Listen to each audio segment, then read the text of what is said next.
ወወልድ ወመንፈስ ቅዱስ አሃዱ አምላክ አሜን። ክቡር አባታችን መልአከ ምሕረት ቆሞስ አባ እስጢፋኖስ ባህሩ የካቴድራችን አስተዳዳሪ፣ የተከበሩ አባታችን መልአከ ሰላም አባ ፈቃደ ኢየሱስ የካቴድራችን ምክትል አስተዳዳሪ፣ አበው አባቶቼ ሊቃውንት፣ ወንድሞች ዲያቆናት፣ የሰንበት ትምህርት ቤት መዘምራን፣ አባቶቼና እናቶቼ፣ ወንድሞቼና እህቶቼ፣ የተወደዳችሁት ሕፃናት ሁላችሁም በወደደን ባፈቀረን በአንድ ልጁ በኢየሱስ ክርስቶስ ፍጹም ሰላምና ፍቅር እንደምን አደራችሁ? እንደምን ሰነበታችሁ? እንደምን ከረማችሁ?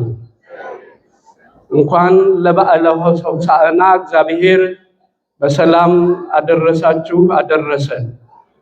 ያደረሰንን እግዚአብሔርን በምስጋና እናመስግነው። እስቲ በእልልታ እናመስግነው፣ በጭብጨባ እናመስግነው። የረዳን ትላንትን አሳልፎ ለዚህ ዕለት ያደረሰን ኃጢአት በደላችን ሳይመለከት ምሕረት ቸርነቱ በስቶልን በፍቅሩ በዚህ መልክ የሰበሰበን አምላከ ቅዱስ ሚካኤልን እናመስግነው እናመስግነው እናመስግነው። ዛሬ የምስጋና ቀን ነው። ቋንቋ ያልጀመሩ መናገር ያልጀመሩ ሕፃናት የሚጠቡት ሕፃናት እነሆ እግዚአብሔርን ያመሰገኑበት ዕለት ነው። ስለረዳን፣ ስላገዘን፣ ስላልተወን በሰዎች ሚዛን ስለማይመዘነን እግዚአብሔር ሁልጊዜ ምስጋና ይገባዋል። እባካችሁን አመስግኑት፣ ምስጋና ይገባዋል። እንግዲህ እንደ እግዚአብሔር መልካም ፍቃድ ለተወሰነች ደቂቃ ሌሎች መርሃ ግብሮች ስላሉን ቃለ እግዚአብሔርን እንነጋገራለን። ሁላችንም እግዚአብሔር መንፈስ ቅዱስ ያስተምረን። በዚህ በማቴዎስ ወንጌል ምዕራፍ 21 ከቁጥር 3 ላይ ጌታችን አንድ የተናገረውን ኃይለ ቃል መነሻ በማድረግ እንማማራለን። እሱም ፈታችሁ አምጡልኝ የሚል ነው። ፈታችሁ ምን በሉ? ፈታችሁ አምጡልኝ። ዛሬ የአብይ ጾም 8ኛው ሳምንት ወይንም የዚህ አብይ ጾም የመጨረሻው ሳምንት ነው። ሆሳዕና እንለዋለን። ሆሳዕና አሁን አድን ማለት ነው። ሰማያዊና ምድራዊ መድኃኒት፣ የነፍስና የሥጋ መድኃኒት እግዚአብሔር አሁን አድን ማለት ነው። ስለዚህ ይህ የሆሳዕና በዓል ጌታችን መድኃኒታችን ኢየሱስ ክርስቶስ ከደብረ ዘይት ተራራ ወርዶ ወደ ኢየሩሳሌም ሊሄድ ፈልጎ ወደ ቤተ ፋጌ ሁለቱን ደቀ መዛሙርት ላከ ይለናል። ሁለቱን ደቀ መዛሙርት ላካቸው። ሂዳችሁ የታሰሩ አህያና ውርንጫዋ አብረው ታስረዋልና ፈታችሁ አምጡልኝ አላቸው። ደቀ መዛሙርቱም ቃሉን ሰምተው ታዘው ሄደው ፈተው ሊያመጡ ወደ ስፍራው አቀኑ። የታሰሩትን አህያና ግልገሊቱን ውርንጫዋን አገኙ። ሲፈቱ ሰዎች አዩና ለምን ትፈታላችሁ ብለው ጠየቋቸው። ጌታችን ደቀ መዛሙርቱን ሲልክ ማንም ቢጠይቃችሁ ለጌታው ያስፈልጋሉ ብላችሁ ንገሩ። ይህን ስትናገሩ ማንም ምንም አይላችሁም ብሎ ከዚህ መልእክት ጋር ነበረ ደቀ መዛሙርቱን የላከው። ስለዚህ እነዛን አህዮች አህያይቱንና ውርንጫዋን ፈተው አመጡለት ነው የሚለው። እንግዲህ ከዚህ በኋላ ወደ ኢየሩሳሌም አቀና። ጌታችን ከደብረ ዘይት ተራራ ሲወርድ ወደ ኢየሩሳሌም ሲያቀና እነሆ ብዙ መከራ ይጠብቀዋል፣ ሞት ይጠብቀዋል፣ ግርፋት ይጠብቀዋል። እንደከዚህ በፊቱ ኢየሩሳሌም ብዙ ጊዜ ገብቷል። ብዙ ጊዜ ግን የገባው ለማስተማር ነበረ። አዎ በሽተኞችን ለመፈወስ፣ በትምህርቱ የነፍስ በሽተኞችን፣ በተአምራቱ ደግሞ በስጋ የታመሙትን ለመፈወስ ነበረ ወደ ኢየሩሳሌም ሲገባ የነበረው። አሁን ግን ልዩ ነው። አሁን ያ እውነተኛው በግ የዓለምን ኃጢአት ሁሉ በራሱ ላይ ተሸክሞ ዓለምን ሁሉ ለማዳን እነሆ በቀራንዮ ሊሰቀል ክርስቶስ ወደ ኢየሩሳሌም ሊሄድ መንገድ ጀመረ። በአህያይቱ ላይ ተቀመጠ። ወደ መቅደሱም ስፍራ ደረሰ። ከዚህ በኋላ በግልግሊቱ ላይ ተቀምጦ መቅደሱን 3 ዞረ። የሚገርመው ነገር ኢየሩሳሌም ጋር ሲደርስ የሆነው ነገር ምንድነው? ኢየሩሳሌም አለቀሰላት አየና፣ መድኃኒቷን ስላልተቀበለች፣ መድኃኒቷን ስለገፋች፣ የሚሆናትን የሚበጃትን ስላልመረጠች እነሆ አለቀሰላት ይላል። እንግዲህ ውድ የእግዚአብሔር ቤተሰቦች ደቀ መዛሙርቱን ወደ ቤተፋጌ ላካቸው። ይህ ምን ማለት ነው? ጌታችን መድኃኒታችን ኢየሱስ ክርስቶስ በስጋ ማርያም የተገለጠው የሰው ልጅ ለ5500 ዘመን በዛ በጥንተ ጠላታችን ዲያብሎስ እስራት ስር ነበረ። አሁን ግን የመፍቻው ሰዓት ደርሷል። ለዘላለም ታስሮ የሚኖረውን የአዳም ልጅ በሙሉ ከእስራቱ ሊፈታ እነሆ የብዙ ችግሮች ቁልፎቻችን የብዙ ችግሮች ቁልፍ በእጁ ያለው የሁላችን ጌታ ክርስቶስ እነሆ በስጋ ማርያም ተገልጦ ወደ ኢየሩሳሌም ገባ። እስከዛች ጊዜ ድረስ የሰው ልጅ በእስራት ውስጥ ነበረ። ምናልባትም እግዚአብሔር ስለ አህያይቱና ውርንጫዋ አይደለም፣ የሰው ልጅ በዛ አይነት አኗኗር ይኖር ነበርና የሰው ልጅ ከዛ እስራት ሊፈታ ነፃ ሊያደርግ እነሆ ወደ ኢየሩሳሌም ገባ። ስለዚህ ደቀ መዛሙርቱን ሂዳችሁ ፈታችሁ አምጡልኝ ነው። የደቀ መዛሙርቱ ስራ፣ የሐዋርያቱ ስራ፣ የመምህራን ወንጌሉ ስራ፣ የካህናቱ ስራ የታሰሩትን መፍታት ነው። ሰዎች ዛሬ በተለያየ መልኩ በተለያየ እስራት ውስጥ ነው ያለነው። በሱስ፣ በዘረኝነት፣ በጎጠኝነት፣ በራስ ወዳድነት፣ በአድመኝነት፣ በመቀኝነት፣ በተንኮል፣ በሐሜት፣ በአስመሳይነት በዚህ አይነት ህይወት ውስጥ ነው ያለነው። ከዚህ ህይወት ውስጥ እነሆ ዛሬ እግዚአብሔርም ፈታችሁ አምጡልኝ። በልባችንና በህይወታችን እግዚአብሔር ብቻ ነው ከብሮ መኖር ያለበት። ስሜታችን አይደለም፣ ፍላጎታችን አይደለም። እነሆ እግዚአብሔር ነው በልባችን ዙፋን ላይ ነግሶ መኖር ያለበት። እግዚአብሔር በልባችን ዙፋን ላይ ነግሶ ይኖር። ወገኖቼ በብዙ እስራት ተይዘናል። እኛም ማናየው፣ እኛም ማናቀው፣ እነሆ ግን እግዚአብሔር የሚያውቀው፣ መልአኩ ቅዱስ ሚካኤል የሚያውቀው። መልአኩ ቅዱስ ሚካኤል እኮ በሐዋርያት ሥራ ላይ እንደምትመለከቱት ጴጥሮስ በሰንሰለት ታስሮ ወደ ወህኒው ቤት ገብቶ የወህኒው ቤት በብርሃን ሞልቶ መልአኩ ቅዱስ ሚካኤል ያንን የእስራት ሰንሰለት በጣጥሶ ና ተከተለኝ ነው ያለው ጴጥሮስን። ጴጥሮስም እግዚአብሔር መልአኩን ልኮ አሁን እንዳዳነኝ አወቅኩኝ ያለ። እነሆ እግዚአብሔር መላእክቱን ልኮ ሐዋርያቱን ልኮ መምህራኑን ልኮ ከተያዝነበት እስራት ሁሉ ነፃ እንድንወጣ ነው የሚፈቅደው። ስለዚህ ሐዋርያቱ ወደዛ ስፍራ ሄዱ። ምናልባት የነዚህ ሁለቱ አህዮች እግዚአብሔር ብዙ አህዮች ነበሩ በስፍራው። ሲጀመር ለምን አህዮቹን መረጠ?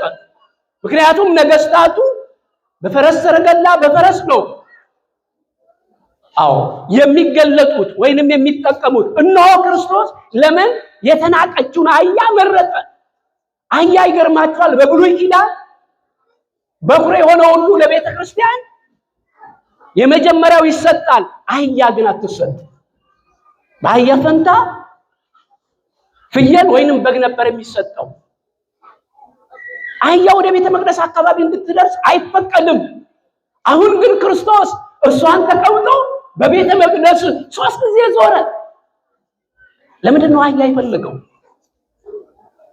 እግዚአብሔር አምላክ የሚፈልገው ትዕቢተኛውን አይደለም፣ ተንኮለኛውን አይደለም፣ ቂመኛውን አይደለም፣ ዘረኛውን አይደለም። እግዚአብሔር የሚፈልገው ትሁቱን ነው፣ ልበ ቀናውን ነው እግዚአብሔር የሚፈልገው።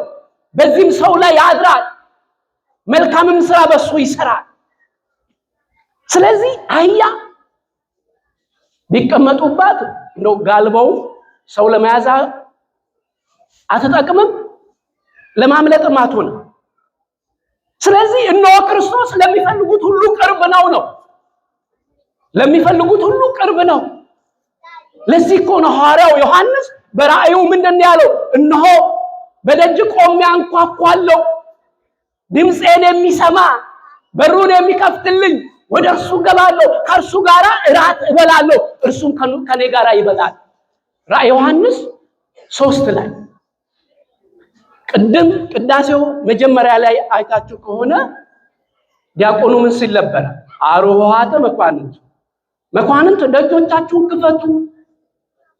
ከውስጥ ደግሞ ካህኑ መኑ ውእቱ ንጉሠ ሰብዓት፣ ይሄ የምስጋና ጌታ ማን ነው? ከዛ ዲያቆኑ ማን ነው? ምንድን ነው የሚለው?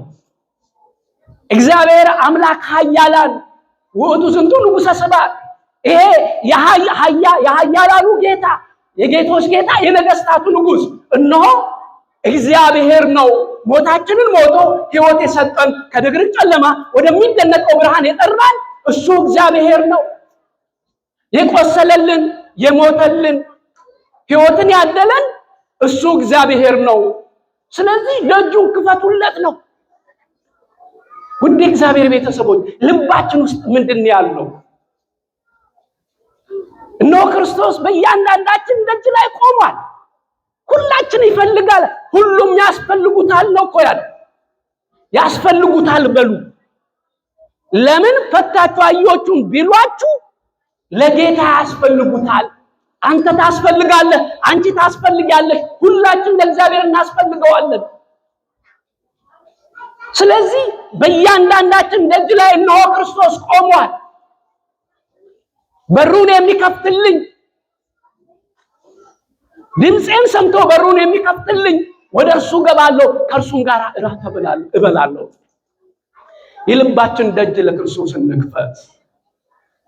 ከሱ በላይ ወዳጅ የለንም። ከሱ በላይ የሚረዳንና የሚረዳን የለም። የህልውናችን መሰረት ነው። የማንነታችን ጌጥ ነው። በሰዎች አይን የማያየን እነሆ ክርስቶስን የልባችን ደጅ ልንከፍትለት ያስፈልጋል። በልባችን ውስጥ ምንድን ያለው? ክርስቶስ ነው መንገስ ያለበት። አዎ ሰው ሁሉ ነገር ቢያጣ ምንም አይደል። ክርስቶስን ማጣት ግን እግዚአብሔርን ማጣት ግን ሁሉን እንደማጣት ነው። ለዚህ ነው ሰው ዓለሙን ቢገዛ ነፍሱን ቢያጎድል ምን ይጠቅመዋል? ስለዚህ ሐዋርያቱ የታሰሩትን መፍታት ነው።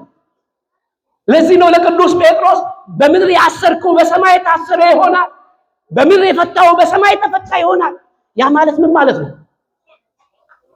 ሰው በኃጢአት ገመድ ታስሯል። ስለዚህ ወንጌሉን ሰብከ አስተምረ ምእመናን የእግዚአብሔር ልጆች ቃሉን አድምጠው ከኃጢአት ወደ መልካም ስራ ወደ ገቢረ ጽድቅ ከተመለሱ ተፈተዋል። ቃሉን ሰምተው ግን በተንኮል በክፋት የሚቀጥሉ ከሆነ ታስረዋል። አዎ ቃሉን ሰምቶ የማይመለስ ንስሐ የማይገባ ከክርስቶስ ጋር በስጋውና በደሙ የማይዋሃድ እነሆ ታስሯል። ስለዚህ ቃሉ ነው የሚፈርድብን ማለት ነው። ለዚህ ነው በምድር ያሰርከው በሰማይ ታሰረ ይሆናል። ቃሉን ነግረው እምቢ ያለ እልከኛ የሆነ ሰው ነው በሰማይም የታሰረ ነው፣ በሰማይም እድል የለውም ነው። እግዚአብሔር ከዛ ይሰውረን ወገኖቼ። ስለዚህ የሐዋርያቱ ስራ ይሄ ነው። አህያይቱን የመረጠው እነሆ እሱ የሰላም ንጉሥ ነው። ነቢያቱ በብሉይ ኪዳን ዘመኑ የሰላም ከሆነ መነሳንስ ጭራ ይዘው በአህያ ላይ ተቀምጠው ለሕዝብ ይታዩ ነበር። ዘመኑ ጦርነት ካለው ደግሞ በፈረስ ላይ ሆነው ለሕዝቡ ይታዩ ነበር። እነሆ የሰላም አለቃ ሰላማዊ ኢየሱስ ክርስቶስ በስጋ ማርያም ተገልጦ ሊያድነን እንደመጣ እነሆ በአህያ ላይ ተቀምጦ ለሕዝቡ ታየ። ስለዚህ ጉዞ ጀመሩ። አልዓዛርን ከሞት እንዳስነሳ ሰምተው አውቀው ነበርና ሊያመሰግኑት መጡ ሁሉም። ስለዚህ ሆሳዕና በእግዚአብሔር ስም የሚመጣ የተባረከ ይሁን ሆሳዕና በአርያም አሉ።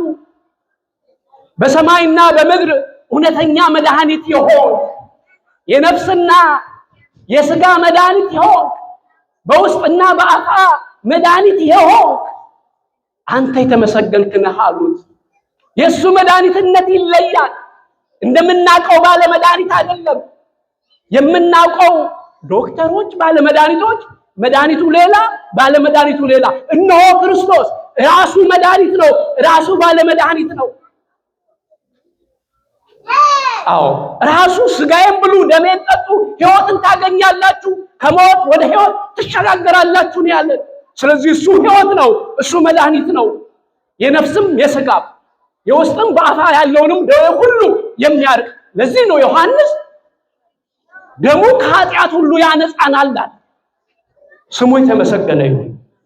ደሙ ከኃጢአት ሁሉ ያነጻናል። እንግዲህ ውድ እግዚአብሔር ቤተሰቦች ሁሉም አመሰገኑት። ሕፃናቱ፣ ደቀ መዛሙርቱ፣ ከፊት ከኋላ ያሉት ሁሉም አመሰገኑት።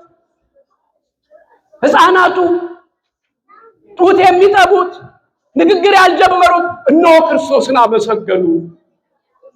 ስለዚህ በቤተ መቅደሱ ደባል ሆነው የኖሩት ቤተ መቅደሱን በአግባቡ እግዚአብሔር እንደፈቀደው መያዝ ያልቻሉት እነዛ ካህናት ዓይናቸው ደም ለበሰ፣ ልባቸው በቁጣ ተሞላ።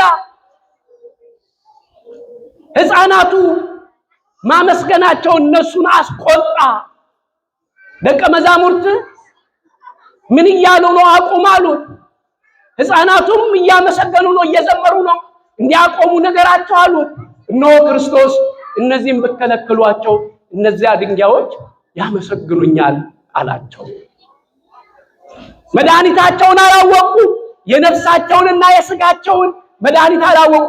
በእርግጥ እነሱ ሆሳዕና በእግዚአብሔር ስም የሚመጣ የተባረከ ይሁን ሆሳዕና በአርያም ያሉት ጩኸታቸው ምናልባትም በሁለት ምክንያት ነው። አንደኛው በሮማውያን ቀኝ ግዛት ስር ነበሩ።